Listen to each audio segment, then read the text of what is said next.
And we are live. Dr. J here in the house. What is going on? Today we're going to do just a live Q&A, hit some random topics that come up, anything you guys want to chat about. I'm going to pull up my chat window here. Normally I have that up already. Maybe. Well, it's Friday here. Exciting little Friday, ready for the weekend. Hope you all are too. So what's on your all's mind? What's on all your all's mind here regarding health? We're going to dive into some topics. Anything you guys want, we can hit it up. All right, I got my chat window up here. We're looking good. Let's let those questions roll in and we'll hit you guys up. All right, perfect. So off the bat, what can we talk about off the bat here? So first off, why don't we hit, just trying to think of a topic here. We talk about thyroid, we talk about intermittent fasting, we talk about female hormones, we talk about detox. Let's see. Why don't we hit the aspect of Sibo? All right, Sibo is a common topic that we talk about a lot, right? What is Sibo? Sibo is small intestinal bacterial overgrowth, right? That's basically bacteria from the large intestine migrating its way back up to the small intestine. And that dysbiotic overgrowth, right? That overgrowth of this bacteria that's moved its way to a place of the body it's typically not, that can create a couple things. It can create an environment where there's low stomach acid because of the stress in the intestine. It can also decrease B vitamins because a lot of B vitamins are actually made from healthy gut flora, right? And then it can also have an effect on creating more lipopolysaccharides. Lipopolysaccharides are like kind of the waste byproduct, like the exhaust that comes out of your car muffler, so to speak. It's the exhaust that comes out of the dysbiotic bacteria's muffler that can be a toxin, right? It can create leaky gut. It can unzip those tight junctions. It can make its way in the bloodstream, go up to the brain and cause mood issues. So Sibo is really important, not just from the digestive issues, right? Where it can cause constipation if you have more methane, or it can cause diarrhea if you have more hydrogen, but it can also create other things that are even mood-based, like the brain fog, like the energy issue. So just wanted to hit that topic briefly because a lot of people that have mood issues, they go right to things that may not even be involved with the gut. And I just kind of want to stress that mood gut connection so it's something that we don't ignore. All right, we're getting some questions coming in here. Can I have tea with milk in a fasting period? Well, I would just say it depends on the tea. There's like different teas that are out there that are helpful. I know Yogi has a fasting tea. Yogi's fasting tea has a little bit of barley in it, which technically is gluten. There's like matcha, rooibos tea. So there's different teas out there that can be very helpful that have lots of antioxidants in it. If you were to do a good tea, I would recommend that you do something with some MCT in it, because the MCT was going to really increase ketones, and ketones are going to be excellent for that fasting period.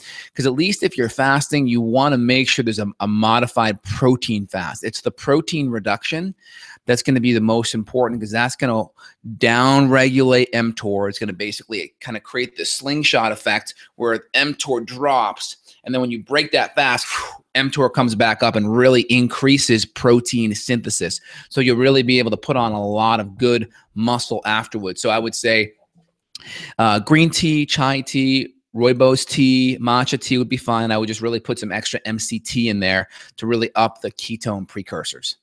Have you experienced parasites as the root cause of panic attacks?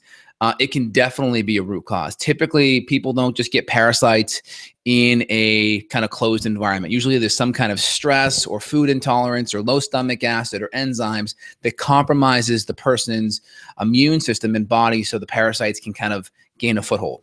Now, again, there's different, maybe different exceptions to that. Like if you go to Mexico and drink some water that you're not used to, or have a meal out of the country, or just a bad meal in general, there may be so much of a bolus of that infectious debris that it overwhelms your body and it kind of gets a foothold in there. So again, there's kind of the chronic element where there's kind of immune compromisation that breaks things down, or there's just a large amount of infectious debris. Scenario number two, where you're relatively healthy, but you just get exposed to a large amount of it and it just wipes you out that way. So definitely can be part of it. If I have my gallbladder removed, is there anything that I should not be eating? So Dr. Wright has a really good handout on this. I can try to pull up as we talk, but he talks about certain things like pork, and let me pull it up here as we talk. But Dr. Wright's article is interesting because he talks about some food allergens being behind gallbladder issues. I'll pull that up here. But typically increasing hydrochloric acid and enzymes, of course, cutting out gluten, dairy, kind of going on a paleo template, if you will, is going to be super helpful. Upping the enzymes, upping the hydrochloric acid, upping the bile salts, upping the lipase, just doing all those things to really help the body be able to break everything down from a fat perspective, because fat's important, right? A lot of times gallbladder issues happen to begin with is because there's not enough fat consumed anyway. And when the fat's not consumed, what happens is the gallbladder won't empty, because the gallbladder is triggered to empty when there's fat, right? Fat there. So cholecystic kinin comes in. When fat's in, cholecystic kinin causes the gallbladder to contract and release bile. So if we're not eating enough fat on a low-fat diet, that can definitely cause our gallbladder to sit, our bile to sit in the gallbladder longer, which can cause crystallizations to form gallbladder crystals. So then when that gallbladder does contract sometime in the future, well, now you got these like porcupine spikes inside your gallbladder. So imagine that gallbladder contracting and be like you having a porcupine, and then you're pressing into it, and thus you get all that gallbladder inflammation.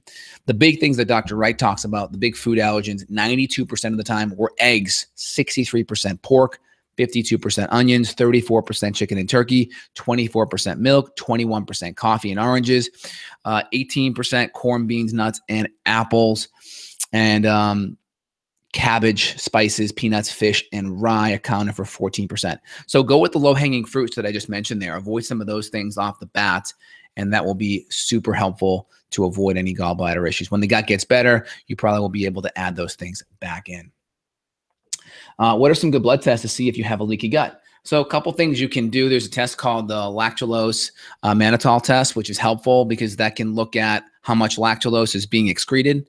How much lactulose is being excreted. The less lactulose that's being excreted means you're absorbing it. You typically don't absorb lactulose, so that can be one test. Cyrex Labs has a test that looks at zonulid and occludin, which can give you a window, and also they look at LPS, lipopolysaccharide, and a higher amount of those antibodies can potentially mean leaky gut. But again, leaky gut's more of an effect, right? So I'm looking more at the cause. So you know there's a leaky gut. Now, what are you going to do?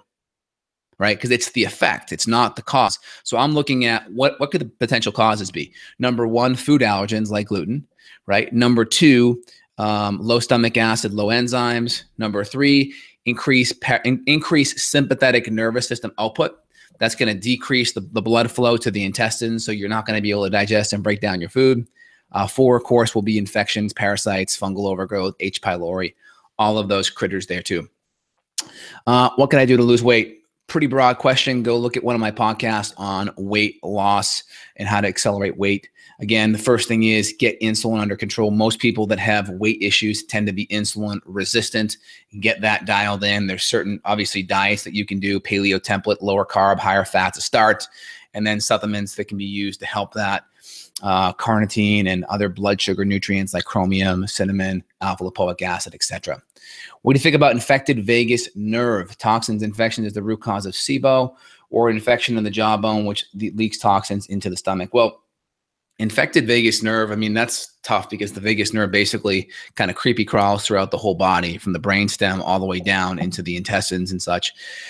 So that's, I mean, how would that be? How would you know it's infected? I'm not sure if you even know that'd be infected, but I would just imagine systemic inflammation would have an effect on the vagus nerve. Inflammation in general will create a sympathetic nervous system response, which will then basically decrease vagus nerve stimulation, right? Vagus nerve is part of the interplay of the parasympathetic nervous system in the body, right? It's like the wiring that goes from the brain to the end organs that control parasympathetic nervous system response. So when for instance, like in sexual intercourse, right? Maintaining an erection, that's parasympathetic, right? People that can't maintain an erection or premature ejaculation, that's your parasympathetic nervous system is shot. People that have poor digestion, right? Stomach acid, enzymes are all parasympathetic based. Rest and relaxation, right? If your sympathetic response is up, your blood vessels are constricted, you got lots of blood flow, your blood pressure's up, you know, you're more anxious, you have more catecholamines going. So your whole vasculature, your sex organs, your digestive system, of course, blood flow to detoxification systems like the kidneys and the livers decrease because that blood's going to the muscles so you can run, fight, and flee. You'll be sweating more because, well, one, you're running and fighting, so you have to maintain temperature regulation, but also it's hard to grab someone who's a little bit, more slippery, if you will. So it's all part of that fight and flee mechanism. Let's correlate silver kill good bacteria also. Yeah, it will. It definitely will. But the whole idea why you're using natural compounds is because it'll be more selective towards the bad stuff. And also some of these things have anti-biofilm effects. And biofilms are nothing more than the shield that a lot of these critters use as well. Hey, Doc, can air hunger being dyspnea, exist if thyroid levels are in okay range, but on the low side? All breathing tests show strong lungs. I can take deep breaths. Okay. So off the bat, if air hunger is present, I just look at all vectors of inflammation, all vectors. So always go back to the foods, right? Dairy, grains, refined sugar, trans fats. I would start someone on a kind of autoimmune paleo template to start. I'd make sure digestion's doing good, enzymes, HCl, all those things are really there. There's some good essential oils you can use. There's one by doTERRA called Breathe. You can put it on your hands, basically a peppermint kind of oil combination, and you can breathe that in. That can have some vasodilating kind of expansive effects, but really you got to lower the inflammation. The inflammation is going to allow you to breathe in deeper. And also just say is, make sure the parasympathetic nervous system's going, right? The more you breathe from the chest, you're not going to be able to get as deeper of a breath, right? You breathe from the chest, you got these omohyoid muscles here that go to the shoulder, your sternocleidomastoid muscles, you're breathing from the neck, which then puts you into a forward head posture, which drives more sympathetic tone. So breathing from the belly. So when you breathe out, when you breathe in, it almost looks like you're 6 months pregnant with your belly sticking out. That's how you would normally, breathe. A deep kind of yoga belly breath would be essential to getting enough oxygenation, and it won't drive that sympathetic response by getting all these neck muscles tight. Hope that helps. What do you think about Podiarco tea for candida? It's nice. Problem is a lot of the herbs that we use to kill critters taste awful. Do you suggest that digestive enzymes and HCl for relatively healthy people? Yeah, I think HCl and enzymes are great. If you're relatively healthy, I would just save it for punctuated meals when you're either eating when you're very stressed or you're out and indulging, eating bigger meals or, larger boluses of fat or protein than you normally would. Like if I go to a steak house this weekend, I'm going to bring HCl and enzymes. In general, do I use it all the time? No. If I have a shorter lunch break or I'm kind of just feeling more stressed, I will take it when I'm feeling more stressed or eating a bigger meal. Sam says, are hives and rashes normal when taking mastic gum? Again, can it be an allergic reaction die off? Can definitely be an allergic reaction or die off. Mastic gum typically is going to be used for H. pylori. So H. pylori has LPS or lipopolysaccharides. It's possible you're dealing with a lot of the die off from the H. pylori infection. So what I would do is, number one, I would try tapering the herbs down, see if that helps. I would try looking at some of the higher histamine foods that you may be consuming, like citrus and chocolate and fermented foods, maybe try decreasing those. I also add in some ginger tea and maybe even some activated charcoal to help bind up any of that debris. That should help. Dr. J, I have breakouts on my scalp like acne. It's getting really sore. I got rid of dairy, gluten, carbs, and improved my diet. I do eat nuts and raisins, though. You think that's causing it? I will go on an autoimmune template to start, not just gluten, but all grains, all dairy. I would get the carbs dialed in. Too much insulin can drive androgens, androgens can create more sebum, which can then create oil, which can create congestion in the pores because the bacteria feed on it. So definitely get that in, get the nuts out and get the raisins out because they're a little bit high in sugar. Just get really, really clean and then add those foods back in, and you may be able to find certain things you can handle, certain you can't. Get really clean and then experiment. All right, oat test, GPL, arabinose is 29. Arabinose is a marker for fungus, right? So that's on the higher side. What number should I have in order to not be considered to have candida overgrowth?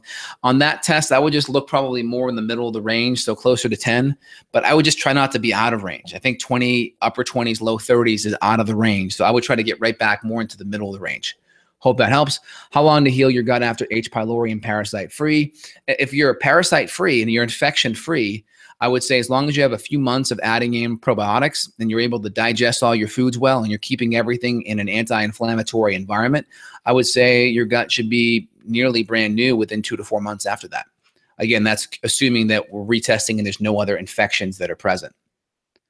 Hope that helps there. All right, you see my blood work results, and my leptin levels are 29.1 on a scale of 0.5 to 15.2. What can I do to lower them? Well, again, insulin resistance and leptin resistance go hand in hand, right? Insulin is the hormone that basically pulls glucose into the cell to utilize it for fuel. And when we become insulin resistant, the cells down-regulate to it. It's kind of like you do ding-dong ditch on your neighbor's house. You run, they open the door, right? You laugh and giggle, and they just close the door behind you, kind of muttering and such. You ring it again, the door doesn't open, right? They're getting numb to your antics, if you will. Same thing with insulin. It's getting numb to the antics of high insulin. So then the sugar just sits in the bloodstream and gets higher. Hence, you have diabetes. So with leptin, right? Leptin's a signal for satiation, right? So the higher insulin is, the higher your satiation is. So now you're becoming leptin resistant. So your body's not sensing satiation, so to speak. So you got to fix the insulin resistance. Typically, you go after the insulin. Insulin's above leptin. So you get the insulin under control. The leptin should take care of itself. So a lower carb, higher fat type of diet for at least a month or so will be a good starting point. Measure your functional glucose tolerance. You want to be below 120 within 1 hour after eating a meal, and ideally, well, I should say 120 after 2 hours and back below 100 within 3 hours. So you really want to see how your body's responding to meals. Because if you eat a meal and your insulin pops up and it stays high, or your blood sugar pops up, which thus means your insulin would also pop up. And if it stays high for a few hours, then that means your insulin is going to be too high, and thus your leptin will be too high. So get the insulin under control. Use that functional glucose tolerance metric that I mentioned, and you'll be in great shape. All right, let's keep on going down here. Dr. J, I think Tito's is made from GMO corn. Not sure about that. They are in Austin. I should give them a call and ask them about that. They're like 7 times filtered. They're really good for their gluten-free vodka, so I like them, but I'm not sure about that. I'll have to ask. Sleep trouble, despite doing good with keto, good sleep hygiene practices, blue blocking light, good. Wake up with calf muscle fasciculations, 200 milligrams of mag-glycinate, 800 milligrams of potassium citrate. I also keep 200 milligrams of mag at bedtime. Probably not getting enough potassium. You need 4,700 milligrams of potassium a day. I would just start increasing your green vegetable intake. I would run your foods through chronometer.com, chrono, C-R-O-N-O, meter, M-E-T-E-R.com. See where your micronutrients fit in. Get at least 4,700 milligrams of potassium. If you're on the low side too, you can also do some green juice. Just be careful of adding any veggies in there. I'm sorry, any fruit in there. I wouldn't do more than 1 carrot. You can throw some MCT and some collagen peptides in there to make it a complete snack, but it's probably mineral based. You're probably making the mistake on the mineral side, not getting enough veg, and you probably would do good by adding a little bit of carbohydrate in at bedtime. I would do a tablespoon of coconut oil and a teaspoon of raw honey to help. Will probiotics by themselves heal leaky gut? No, they won't. You have to follow the 6R protocol. First R, remove the bad foods. Second R, replace enzymes, acids, and bile salts. Third R, repair the gut. That could be repair the gut lining if there's inflammation in the gut. That could be repair the adrenals and thyroid and hormone system. Fourth R is remove the infection. Fifth R is repopulate probiotics. 6R is retest. Got to go through the 6 Rs. I'll wake up after 4.5 hours of sleep, especially when I do strength training earlier that day. Is it a signal of adrenal fatigue? Yes. So that means your sympathetic nervous system is too activated. The exercise is ramping up your sympathetics.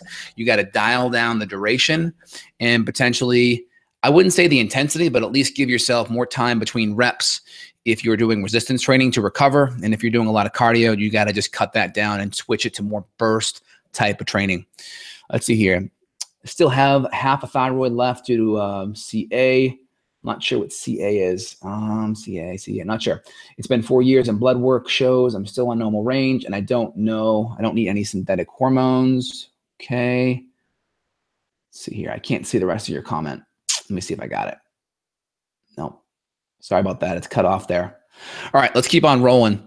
If you can abbreviate that, that'd be helpful. Okay, so cancer, got it. I'm still on normal range and don't need synthetic hormones anymore. So I'll just try to answer with the information I have. If you mean normal range regarding TSH, I mean, that's going to be 0.5 to 4.5. Again, you got to look at the downstream hormones, T4 and T3. Most people on Synthroid are not going to be looking at their T3 levels, and that's one of the issues. The D2 and D3 enzymes that are used to activate T4 to T3, a lot of people don't have enough of those. That's why 80% of the population that's on Synthroid or synthetic T4, tetrahydrothyronine with a sodium molecule, they aren't able to activate it. So that's the issue. So I would look at those T3 levels and make sure they're adequate. All right, let's keep rolling here, guys. It's awesome. We got lots of questions coming in here. I got a patient I got to run to in a minute here. Opinions on coffee enemas and infrared saunas. My dear friend, Dr. Robert Rakowski, always says the best part of waking up is Folgers in your butt. That's a little play on coffee enemas there. So I think they're good. Again, if you're a cancer person, you have a history of cancer, and you've had it before, you've recovered, then I would recommend 1 coffee enema per day as prevention. Dr. Nicholas Gonzalez would do 2 a day with his cancer patients. Gerson Institute recommends it too. Great way to stimulate the gallbladder and the liver to increase their detoxification cycles and also dump a lot of the toxins in the coffee, which is then in the colon and the intestines, and then dump it out in the toilet. So it's a great way to almost wring that gallbladder and liver for toxins and dump it out. But if you're relatively healthy, then I would just use nutrition and supplements for detox, because that can kind of be a pain in the butt, pun intended. All right, let's keep on hitting it up here. Opinions on tattoos. They're so popular. I think they're extremely toxic. A lot of tattoos have cornstarch in it. You got to be careful. A lot of GMO cornstarch in there. Keeping that under your skin and irritating your immune system may not be the best thing. A lot of heavy metals, which may affect your nervous system. So I would try to look at good biologically appropriate material that won't affect your nervous system or your immune system. Don't have any opinions on that right now, though, to share. What's your daily supplement regimen? Typically for me, I have some on my desk here. Good quality multi, adaptogenic herbs, mitochondrial support, vitamin D only a couple days a week, amino acid support for serotonin and dopamine, and I'll do a little bit of PQQ in there, and then I'll actually shoot. When I'm feeling a little anxious, I'll hit a little bit of GABA up as well to keep my nervous system relaxed, because I kind of push myself a little too hard sometimes. Hope that helps. What do you think of L-glutamine for healing the gut lining? It's great. Again, that's part of the 3rd R of healing, right? Repair gut lining. L-glutamine, deglycerized licorice, aloe, slippery elm. All these things are really great. I'd love to get an organic acid test. Can I order from your site and still get the results to me? Absolutely. Go to justinhealth.com/shop. Look under lab tests, and you'll see the organics cache. That's a great test to do. What's your take on hyperhidrosis? So that means excessive sweating. So the first thing I would look at is sympathetic nervous system tone, right? What does the sympathetics do? Gets the blood reallocated towards the muscles and to the extremities, which will then fire up more sweating to help kind of maintain thermoregulation. So I would look at getting the adrenals addressed, make sure you're not skipping meals. Make sure those things are dialed in. Make sure there's no autoimmune hyperthyroid stuff or Hashimoto's that's causing thyroid hormone to spill out excessively. That will drive your metabolism higher. Get the adrenals under control.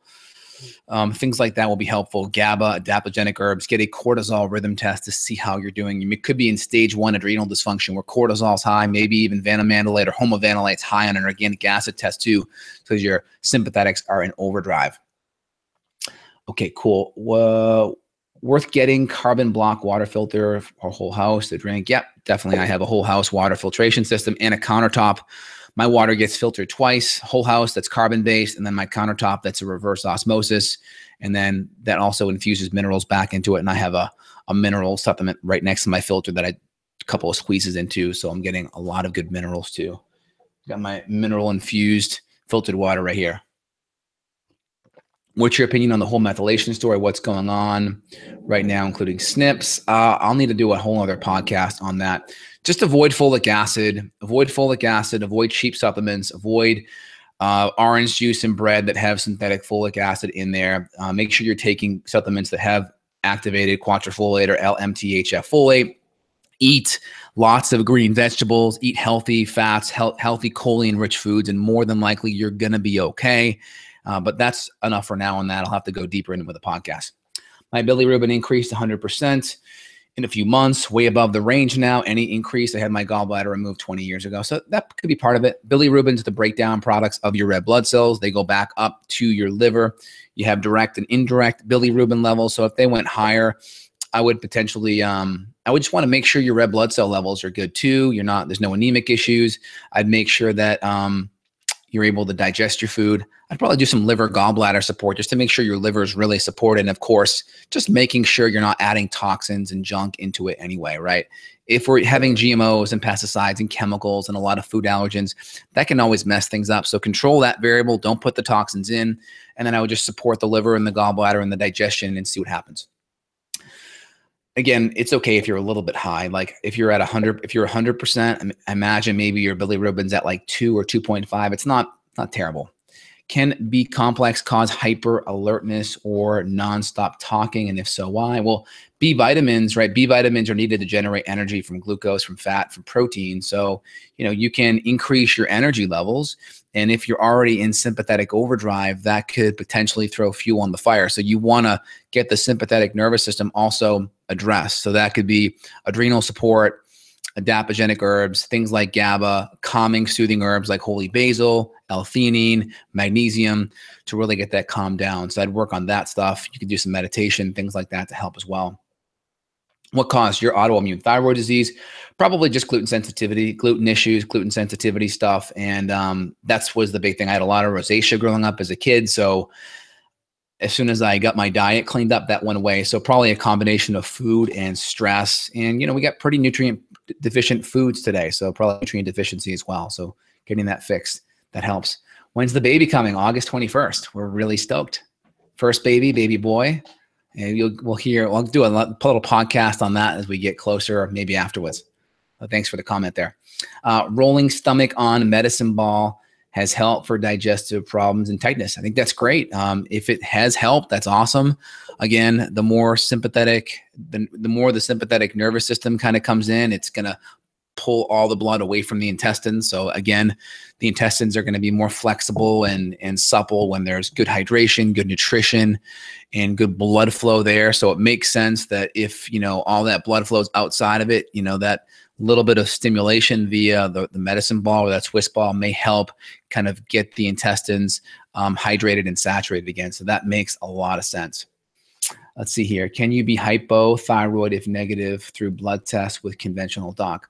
So if you're talking about like TPO or thyroglobulin antibodies, that can be negative. That can be a false negative 40% of the time. So I would say, like, if you do a good palpation on your thyroid, if it feels swollen, and again, you may not know because you don't have a reference point. So if your doctor feels like your thyroid may be a little bit swollen, or if you've got an ultrasound where it looks a little swollen, or you've noticed it's harder to talk or swallow sometimes, it's possible that you could be one of those false negative people. So definitely do an autoimmune template diet for at least a month and see how you do. Thanks, Diana, for the congrats. Appreciate it.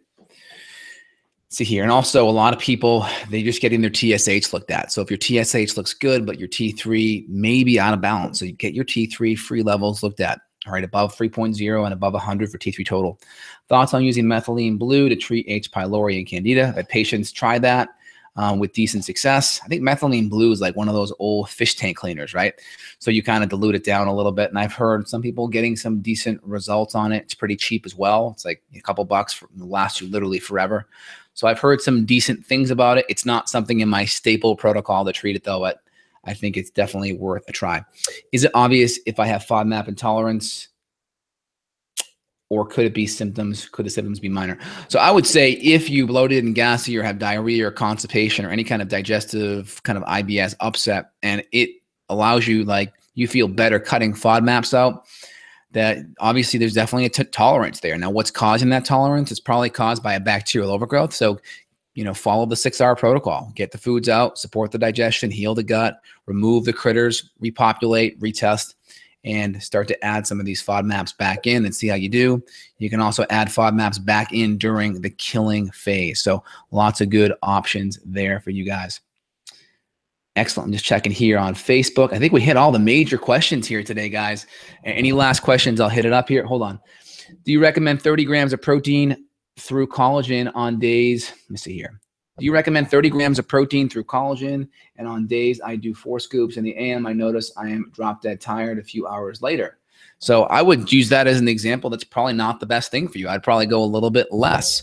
I'd probably cut down the protein levels and see how you feel. Again, I'm non-dogmatic in my approach. There's certain things that I find that work well, but if it doesn't work well for you, just adjust it up or back, you know, forward or back, and see if you feel better or worse as you go into a direction. And then that's going to be your personalized recommendation. Non-dogmatic approach. I have a lot of, I'm bet more towards a paleo approach, so I like healthy meats and such. But I have some patients, their digestive system is really kind of junked up and they have to decrease the animal protein and they feel a little bit better as they do it. So I'm non-dogmatic. We keep it a little bit lower and allow it to heal. That takes stress off the gut, and then we can taper up over time. So we really want to listen to the patient and be non-dogmatic in that approach. Let's see here. Information is priceless. Thanks a lot, Sam. Appreciate it. Also like to see a video of you tearing it up on the water. Oh, I just got one from last weekend, man. I'll post that on my Instagram and Facebook today. Thank you for that. When do we get to see your wife? Yeah, absolutely. Well, she is just actually retired this last week. So she'll hopefully be having more of an impact on my business and helping to put real, great information out, especially if you raise a child here. We want to give a lot of tips and tricks out to all you so you can have healthy family and friends too. Awesome. Appreciate that. Yep, I think that's great. How does functional medicine treat schizophrenia? Well, I would just keep it at this. Just Google gluten sensitivity and schizophrenia. I think Dr. Emily Dean, she's a psychiatrist out of Harvard, talks about gluten being a huge impact or having a huge impact on schizophrenia. So get the gluten out. That's a great starting point. Anytime you fix the gut, you fix nutrition. Anytime you fix nutrition has a huge effect on your brain chemistry, your hormones, your neurotransmitters, and inflammation. So when you fix the gut, so many things happen that you would be just shocked if, you'd be shocked to know all the variables that get affected by your gut. It's amazing. So fix the gut and just kind of let your body heal. I think it's great. Honey in daily use. I think honey, a little bit of honey is good. I try to do royal jelly a couple times a week. That stuff's pretty cool. It's what they feed the bees to become the queen bee. So kind of a superfood. Do a little bit of that. Higher in sugar, so you just got to be careful of that. I want to study functional medicine. Is it good idea to do a naturopathic year course? I would do a practitioner course like Dr. Kalish. Dr. Kalish is great, or another person like that. I think Kalish should probably be the best one out there. kalishresearch.com. All right, guys, I'm already late for my patient here. Great chatting with you here on Facebook. Great questions here on YouTube. We'll do this again. I'll try to keep this up every Friday so you guys know to come back here. And, I'm here for you guys every Friday. We'll get a routine going so I'm here. Awesome, guys. And then last question, functional medicine, treating essential tremor, autoimmune, diet. Make sure minerals are up, magnesium, potassium, 4,700 milligrams of potassium a day. Minerals can affect the nervous system so much. Hope that helps, guys. You have an awesome day. Take care. Thanks.